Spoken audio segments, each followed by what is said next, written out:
सरकार।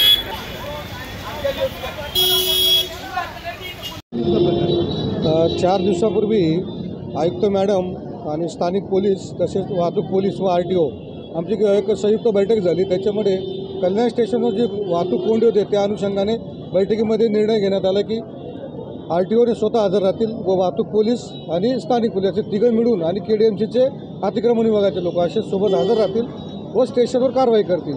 त्या अनुषंगाने 4 दिवसापासून कारवाई सुरू झालेली आहे। परंतु RTO आणि ट्रॅफिक पोलीस इथं असल्यामुळे ज्या रिक्षांकडे परमिट नाही आहे, विदाऊट परमिट ज्या रिक्षा चालतात, ज्या स्क्रॅप झालेल्या आहेत, अशा रिक्षा येणं आता बंद झालेलं स्टेशनवर। त्यामुळे रिक्षांचं प्रमाण कमी झालं। रिक्षांचं प्रमाण कमी झाल्यामुळे प्रवाशांना आता रिक्षा मिळत नाही आहे वेळेवर। प्रवाशांचे हाल होत आहेत की रिक्षा नसल्यामुळे त्यांना बराच वेळ उभं राहावं लागतं आहे। त्यामुळे माझी अशी एक मत आहे माझं की KDMCने जर बसेस चालू केल्या जास्तीत जास्त खडकपाडा, भिवंडी, RTO या साईडच्या जर बसेस चालू केल्या तर आम्ही आहोत तिथं आम्ही नियोजन करून बसेसमध्ये प्रवाशांना बसण्याची व्यवस्था करू शकतो।